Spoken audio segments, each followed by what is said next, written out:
Right now, I'm here at Qatar Airways waiting for mommy and I don't have anything to do. Kung makikita nyo, ayan o, Qatar Airways yan, be.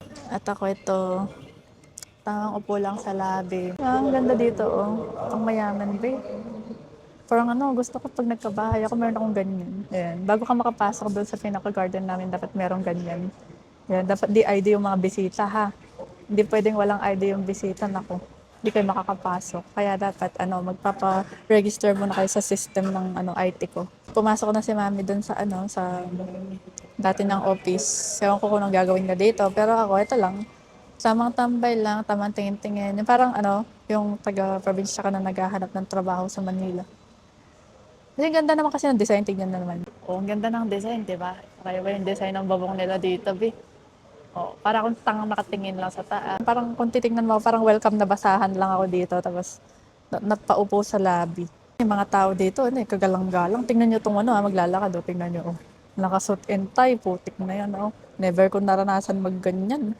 Kasi dun sa amin, wala namang ganyan. Tapos kapag nirentahan mo yung mga formal na ganyan, 3,000 agad. Yan o, ang daming dito, ibang lahi. Buti na lang dito, siguro natuto na silang maligo. Kasi walang ibang lahi dito na mabaho mababango silang lahat. Kasi pati yung mga nakatabi ko kanina dito, medyo di naman nangangamoy. Nag-upgrade na sila ng amoy kasi nare-realize na nila na hindi talaga sila mabango. Feeling kasi ng mga ibang lahi dito, kung toro daw na bumabaho sila nangangamoy putok, lalo silang nagiging attractive. Putik na yun, kung gano'n na lang, base yan ng attractive, di na ako maa-attract, eh. Ganito pala talaga, no? May inip at mainip kapag kasama mo yung nanay mo. Pag sinama ka niya, doon ka lang sa gilid, tapos mamaya bibigyan ka niyang reward, bibili niya akong paluda, tsaka ng shawarma, baka naman ni. Nag-apply din ako dito sa Qatar Airways, eh. Kaso ayaw yata nila ng sobrang ganda, hindi nila ako tinanggap. Kasi yung mga application ko dito nakakabit. I'm so sorry. May nahanap kami na mas better, na mas qualified kaysa sa resume mo. Tapos sabi ko naman sa sarili ko, di wag. Ayaw niyo ng talented taka magandang empleyado. Kayo na nga yung kayo na nga yung pinagbibigyan eh. Dapat nga masaya kayo kasi nag-apply ako. Napaka-importante ko kaya. Napakasipag ko, ang dami ko rin alam. Gusto mo weldingin ko tong Qatar Airways. Charis. Dapat pinag-aagawan niya pa nga ako bilang empleyado. Ayan na yung mga ayan na yung mga ninja sa Naruto, tatakbo na yan. Yung mga ganito, yung mga yung mga tatakbo. You know? Ganun yung mga ninja sa Naruto, Tapos yung meron silang tawag dito, posing bago sila tumakbo, di ba? Ganun yung mga suot nila eh. Yung mga San Pedro, ganito na may itsura. Yung puti lahat.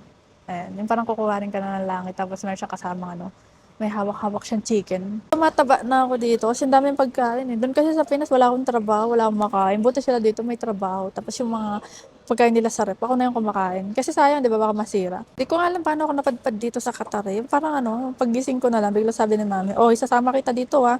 Tapos ako naman, oh sige. Tapos siguro mga ilang days lang, tara, tara, lilipad na tayo. O tapos, wala. Wala naman akong balak sa buhay ko eh. Ganito lang yung mga trip-tripan ko yung palibot-libot lang dito sa gilid-gilid. Tapos, tawa-tawa lang sa maliliit na bagay. Tapos, enjoy-enjoy lang ng buhay. Kasi diba, ba't kailangan ko pang magpakahirap sa buhay? Mamamatay din naman tayo lahat. Hindi, joke lang. Joke lang, meron din naman akong pangarap. Siguro mga 10%. Diyos. May pangarap din naman ako. Meron din naman akong gustong marating. Kasi hindi ko na pagsasabi kasi baka hindi ko na marating eh. Pag nakarating na ako, di sasabihin ko na lang.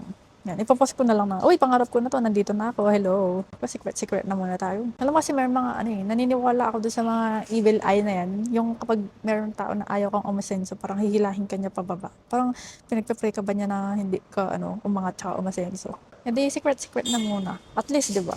Kapag narating ko yun, share ko sa inyo lahat, oy, be, ito na yung pangarap ko, hawak-hawak ko na. Matagal ka pa ba dyan? Dami ko nang kinatak dito. Pero in fairness tingnan mo yung tagyawat ko dito. Lumilitaw kasi pumuputi yung mukha ko. So, meron pa akong konti dito. Tinatry ko talaga na matanggal yung tagyawat ko na yan. Ayan, ginagamit ko yung mga paraphernalias ni mami. Ang hirap matanggal na itong addict na to. Ang tagal na nito, sa Pilipinas pa ako, nandyan na yan. Hanggang ngayon, nandyan pa rin. Feeling ko pigsa na yan eh.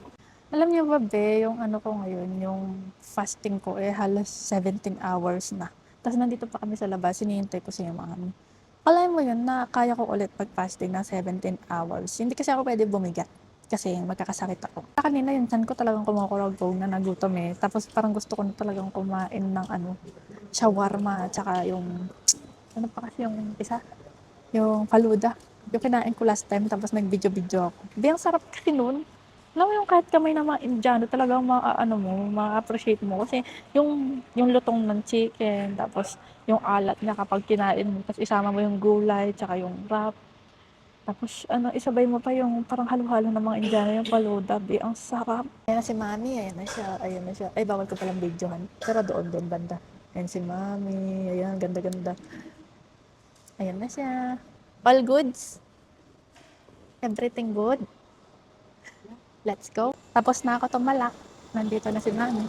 Uwi na kami sa wakas.